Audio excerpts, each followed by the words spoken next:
네, 11.6 재보궐선거 이제 보름 앞으로 남았습니다. 나경원 후보, 박원순 후보와의 팽팽한 대결이 예상이 되는데요. 오늘은 야권의 전략 그리고 민주당의 선거 전략에 대해서 들어보는 시간 마련했습니다. 김정길 전 행정자치부 장관이 새로운 스튜디오에 첫 손님으로 나와 계십니다. 안녕하십니까?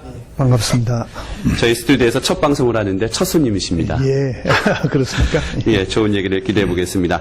11.6 재보궐선거 이제 얼마 남지 않았습니다. 야권에서도 이제 후보가 결정이 됐는데요. 관전 포인트를 어떻게 보십니까? 예, 우선 이번 이 11.6 보궐선거는 이명박 정부에 대한 평가, 중간 평가의 성격이 짙다고 생각합니다. 특히 이 서울시장 선거의 결과는 기존 정치권에 대한 어떤 국민들의 변화, 이런 욕구도 같이 이루어지리라고 생각하고요. 여러 군데 선거가 이루어집니다만은 특히 이 한나라당의 텃밭이라고 하는 부산에서 치러지는 부산 동구청장 선거는 PK 지역 민심을 이번에 한번 알아볼 수 있는 그런 선거 아닌가 이렇게 생각합니다. 예. 이 부산 지역에서 사실 이 한나라당 텃밭으로 아까 불렸다고 네네. 말씀을 하셨는데 지금 보면은 한나라당 이반 현상이 좀 나타나고 있는 것 같은데요. 네, 그렇습니다. 사실 지난 6.2 지방선거 때 제가 야권 단일 후보로 부산시장에 나가서 민주당 간판으로 45%의 득표를 했습니다. 과거에 야도 부산이 지금 이제 다시 야성이 되살아나는 게 아닌가 하는 생각이 들고 있습니다. 네. 지금 김정길 전 장관 같은 경우는 지금 부산 지역에서 이번에 보궐선거, 재보궐선거에서 11.6 재보궐선거에서 이루어지는 그 부산구청장 동구청장 선거. 예, 동구청장 선거의 전략기획위원장 대책본부장 민주당 야권 단일 후보인 예성 후보의 그 명예선대위원장을 맡고 있습니다. 명예선대위원장을 맡고 있고 아무래도 또 이제 부산 지역에는 본인이 또 이 지역에서 그렇습니다. 기반을 두고 있기 때문에 네, 제가 부산에서 쭉 정치를 해왔고요. 네. 특히 이번에 이 동구청장 선거가 치러지는 이 동구는 옛날 노무현 대통령의 선거구이기도 하고 저희 선거구이기도 합니다. 제가 이 지역에서 3번 국회의원 선거를 했습니다. 네. 지금 뭐 야권에서는 그렇게 얘기를 할 수도 있겠지만 아직까지도 또 여권에서는 부산은 뺏길 수 없는 지역 아니겠습니까? 예, 여권에서는 선거에도 큰 그 바로미터가 될 것으로 예상이 되고요. 예. 이번에는 그럼 부산 지역에서 어떤 선거 전략을 가져가시겠습니까? 부산의 민심이 지금 이반하고 있다는 것은 뭐 부산 시민들뿐만 아니라 지금 뭐 언론에서도 그렇게 이야기를 하고 실제 여론조사를 해봐도 부산의 민심이 과거 한나라당 일색으로 되었던 것하고는 많이 달라졌다고 생각합니다. 그래서 네. 이번에는 이해성 후보를 야권 단일 후보, 시민단체까지 포함해서 야권 단일 후보로 내놨고, 우리가 합심해서 이번에 이제 부산에서 아직 구청장이나 시의원이 선거에 의해서 한 번도 야당이 된 적이 없습니다. 3당 야합 이후에. 이번에 아마 그 첫 케이스가 되지 않겠나, 이렇게 생각이 됩니다.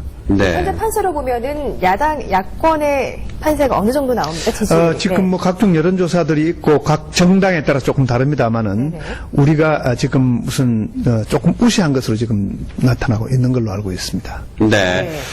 그럼 이제 부산 외에 또 관심이 모아지고 있는 서울시장 선거를 좀 얘기를 해보겠습니다. 명예선대위원장을 맡고 있기 때문에 전체적으로 좀 흐름도 좀 잘 알고 계실 거라고 보는데 박원순 후보 지금 야권의 연합의 선대위가 구성이 됐는데 평가를 어떻게 하십니까? 예, 뭐 대단히 훌륭하신 분이고요. 네. 그동안에 시민운동 하면서 많은 국민들에게 신뢰를 쌓아왔고 또 상당히 그 리더십이 있는 걸로 알고 있습니다. 제가 개인적으로도 박원순 후보와는 친분이 있고 잘 아는데요. 네네. 또 개인적으로 만나면 아주 겸손한 분이라고 생각합니다. 예, 경쟁력도 있다고 생각되고요. 네. 야권 진영에서 보는 박원순 후보의 경쟁력 뭐라고 보십니까? 이번에 참 우리 민주당으로서는 대단히 참 이 후보를 내지 못한 서울시장 선거를 하게 돼 아쉬운 점이 있습니다만은 이러한 서울 시민들의 선택은 기존 정치권에 대한 불신이고 새로운 변화를 요구하는 국민들의 바람이라고 생각합니다. 네. 그래서 박원순 후보의 이번에 만약에 서울시장에 당선이 된다고 하면 이것은 기존 정치권에 대한 서울 시민들의 어떤 경고 이런 것을 받아들여야 하지 않을까. 네. 선거는 이제부터 본격적으로 시작이다 이렇게 볼 수가 있을 것 같은데 오늘부터 TV 토론회가 마련이 되어 있습니다. 이 TV 토론회를 통해서 상대 후보에 대한 검증 작업이 치열해질 것으로 예상이 되는데요. 지금 보면은 안철수 후보가 아니죠. 박원순 후보에 대한 여러 가지 얘기가 나오고 있습니다. 군대 얘기가 다시 나왔어요. 이 부분은 어떻게 보십니까? 글쎄요, 이제 뭐, 의혹이 가는 부분, 의문이 있는 부분은 철저하게 검증을 네. 해야겠지만은, 아무 근거도 없이 이 상대 후보를 흠집내기 위한 그러한 것은 옳지 않다고 생각합니다. 그러나 제가 알고 있기로는 박원순 후보를 오히려 검증하면 오히려 박원순 후보에게는 더 명쾌하게 잘 해명이 되리라고 생각합니다. 그리고 네. 이 이명박 대통령부터 오히려 군 미필자가 많은 이 이명박 정부에서 박원순 후보를 군 문제를 가지고 검증한다는 것은 좀 사례에 맞지 않다. 오히려 네. 국민들에게 오히려 자기들의 그 약점이 더 드러나는 계기가 되리라 이렇게 생각합니다. 단계사병의 형제지간에 복무를 마치는 데는 아무런 문제가 없다. 예, 뭐 제가 그 구체적인 내용은 네. 알지 못하지만 예, 그렇게 생각합니다. 이제 한나라당 얘기를 좀 해보면 박근혜 전 대표가 나경원 후보를 지원하겠다고 나섰는데요. 여기에 대해서는 어떻게 보십니까? 여당의 유력한 차기 대권 후보가 네네. 자기 당 서울시장 후보를 지원한다는 것은 당연한 거라고 생각합니다. 오히려 지원하지 않는 것이 이상한 일이죠. 그러나 네. 박근혜 후보가 지원함으로써 서울시장 선거의 판세를 뒤엎을 정도의 파괴력은 없을 것이라고 생각합니다. 네. 지금 이제 안철수 계속 후보라는 말이 입에 좀 네. 돌았는데 후보는 아니죠. 안철수 원장, 안철수 교수. 어제 의사를 밝혔습니다. 사실상 보면 지원을 하겠다는 뜻이겠죠. 그 요청이 오면이라는 조건을 달았지만 요청을 안 할 리는 없지 않겠습니까? 예, 뭐 아마 벌써 안철수 교수는 박원순 후보 지지라는 의사는 양보할 때부터 벌써 밝혀진 거라고 생각합니다. 필요하면 뭐 지원도 하리라고 생각하고요. 유세도 가능할까요? 글쎄요. 뭐 어느 정도 어떤 수준에서 할지는 제가 예단할 수 없습니다만 어떤 행동은 요청하면 돕지 않겠나 이렇게 생각합니다. 그렇게 된다면은 지금 본인은 이제 대권 후보 대선과 관련해서는 뭐 입장도 밝히지 않았고 그럴 일도 없다고 얘기를 했지만 자꾸 주변에 몇몇 정치인이 이제 뭐 출마할 것이다 이런 얘기는 하고 있는데 만일 아무튼 여론조사라고 들어가 있기 때문에 안철수 박근혜 전 대표와의 어떻게 보면 경쟁 가능성도 제기가 되고 있습니다. 어떻게 보십니까 이 부분은? 예. 지금 대통령 선거가 1년 이상 남아 있는데요. 지금의 그 지지도를 가지고 내년 대통령 선거의 판세를 분석하는 좀 문제가 있다고 생각합니다. 지금의 뭐 이제 기존 안철수 교수에 대한 국민들의 지지는 아까도 말씀드렸습니다. 기존 정치권에 대한 불신, 또 새로운 변화 욕구 이런 것의 분출이라고 생각합니다. 네. 그래서 지금 이런 지지도라고 하는 것은 마치 아직 선거가 많이 남아 있기 때문에 연예인들의 인기 투표 비슷한 것이다. 막상 대통령 선거 전에 들어가면 그 사람이 살아온 삶이라든지 경륜이라든지 이런 걸 가지고 나라 살림을 맡길 수 있나 없나를 판단하리라고 생각합니다. 그래서 예. 지금 지지도를 가지고 뭐 어떻게 예단하는 것은 그렇게 썩 적절한 것이 아니다 이렇게 생각합니다. 네. 그리고 일단 우선 박원순 후보가 민주당에 입당하지 않고 무소속으로 출마를 했습니다. 그렇다면 민주당의 경우 어느 정도 수위에서 박원순 후보를 지원해야 한다고 보십니까? 어떻든 민주당에 입당을 안 했더라도 야권 단일 후보로 우리 민주당하고 같이 경선을 해서 당선됐기 때문에 네. 우리 민주당으로서는 최선을 다해서 도울 것입니다. 네. 이번 보궐선거가 사실상 보면은 앞으로의 중요한 큰 두 선거의 전초전이다. 이런 분석이 많이 있습니다. 특히 이제 내년 12월 대통령 선거가 그 방점이 되겠죠. 그렇기 때문에 많은 관심이 모아지고 있는 것이 또 부산 지역에 또 오랫동안 정치 생활을 하셨기 때문에 그 지역 정치인들에 대한 관심이 많습니다. 문재인, 김두관, 글쎄요. 계속적으로 대권 후보로 거론이 되고 있고 지금 김정일 장관 본인도 어떻게 보면은 여러 가지 앞으로의 계획이 있으실 거 아니겠습니까? 부산 정치인들에 대한 관심 그리고 본인의 연관된 활동 어떻게 보십니까? 예, 요즘 이제 야권에서는 안철수 교수를 비롯해서 문재인 전 비서실장 그리고 김두관 지사 뭐 또 조국 교수 같은 분들이 언론에서 자천타청으로 자기 대권 주자 반열에 이름이 오르내리고 또 내년에 총선 출마도 예견되고 있습니다.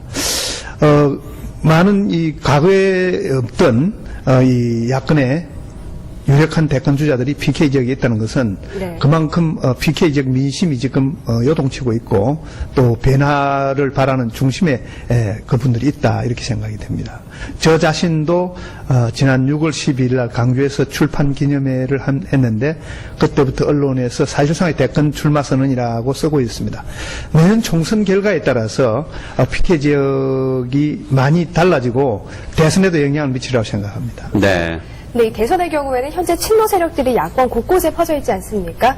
이 세력들을 결집해서 친노신당을 창당하지 않을까 하는 얘기도 나오고 있는데 이거에 대해서는 가능하다고 보십니까? 예, 그런데 아마 친노 세력이 뭉쳐 새로운 정당을 만드는 건 하지 않으리라고 생각합니다. 왜 그러냐면 지금 문재인 비서실장이나 이해찬 전 총리 같은 분들이 야권 단일화 운동을 하고 있는데 네. 새로운 정당을 하나 만들면 지금 야당을 분열시키는 결과가 오기 때문에 네. 그렇게는 하지 않으리라고 생각합니다. 그럼 이번에 야권 단일 후보 같은 경우에는 당에서 후보를 내지 못했습니다. 네. 앞으로 대권 후보, 대선 후보도 그럴 가능성도 있다고 보십니까? 야권의 대통령 차기 후보는 생각 있는 사람들이 전부 다 이 경선에 참여해서 치열한 경쟁을 통해서 한 사람 후보가 선정이 돼야 경쟁력이 있다고 생각합니다. 네. 그렇기 때문에 뭐 가령 예를 들면 언론에서 거놓은 데는 정치에 생각이 있다면 안철수 교수라든지 문재인 비서실장이라든지 또 김두관 지사라든지 뭐 손학규, 정동영 뭐 저까지도 포함해서 네. 생각 있는 모든 사람이 경선에 참여해서 그래서 이제 치열한 경쟁을 통해서 한 사람이 만들어져야 경쟁이 생겨난다고 생각하기 때문에 그 많은 분들이 참여하는 것은 난 바람직하다고 생각합니다. 그렇다면은 한 분으로 모아진다면 그 한 사람을 중심으로 대권 후보를 중심으로 새로운 정당이 정당이 창당될 수도 있고 아니면 지금 기존의 정당이 있으면서 약간 단일 후보로 요번에 박원순 후보가 되는 것처럼 그렇게 될 수도 있고요. 네. 지금 그러나 보면은 이제 서울시장 선거하고는 달라서 예. 대통령 선거는 그래도 우리 국민들이 제1당 아니면 제2당의 후보를 지지하지 서울시장처럼 무소속 후보를 지지하기는 좀 어려우리라고 생각합니다. 아무래도 뭐 무소속 후보로는 나오기보다는 새로운 시민단체든 어떤 식으로든 야권에서는 한 사람으로 통합을 하고 새로운 정당으로 만들어지지 않을까 이런 해석들이 좀 많이 있는데 그렇습니다. 그렇다면 이제 민주당 같은 경우에는 계속적으로 후보를 내지 못한다면은 정당의 존폐 위기하고도 좀 연관되지 않을까요? 하여튼 이번에 서울시장 후보를 제1야당이 못 낸 것도 이번이 네. 처음입니다. 하나의 우리 민주당으로서는 또 하나의 위기라고 생각을 합니다. 그러나 이번 서울시장 선거 결과에 따라서 네. 당이 국민이 원하는 새로운 변화에 우리가 변화를 담아내고 충족시켜 가야 민주당이 다음 총선과 대선에서 승리할 수 있다고 생각합니다. 네. 오히려 이것이 전화위복 계기가 되고 발전의 계기가 되리라고 생각합니다. 예, 알겠습니다. 마지막으로 이것도 좀 한번 좀 여쭤보도록 할까요? 지금 짧게 여쭤보도록 하겠습니다. 지금 야권에서 어떻게 보면은 그 정치의 흐름을 잡는 부분이 전 대통령으로는 김대중, 노무현 전 대통령의 어떻게 보면은 그 정신의 흐름을 받는다 이렇게 좀 볼 수 있지 않겠습니까? 그렇습니다. 좀 인연이 좀 있으시다고 그래요, 전에. 예, 제가 김대중 대통령 때는 초대 행정자치부 장관하고 청와대 정무수석을 했습니다. 네. 그리고 노무현 전 대통령하고는 같은 선거구역 부산이고 1990년 1월 20일 3당 야합을 할 때 우리 통일민주당 국회의원이 당시 59명이 있었는데 그 전부 야당하겠다고 약속해놓고 김영삼 전 대통령의 정치적 야심 때문에 전부 여당으로 가버릴 때 네. 노무현 대통령이 저 둘만 끝까지 야권에 남아서 네. 떨어질 줄 뻔히 알면서도 부산의 지역주의에 맞서 싸웠기 때문에 각별한 인연이 있습니다. 네, 지역주의를 반대해왔던 인연이 있다. 이렇게 좀 얘기가 될 것 같습니다. 야권의 재보선 전략 전체적으로 좀 오랜만에 뵀죠. 김정일 전 행정자치부 장관과 얘기 나눠봤습니다. 오늘 반갑고 고맙습니다. 예, 감사합니다.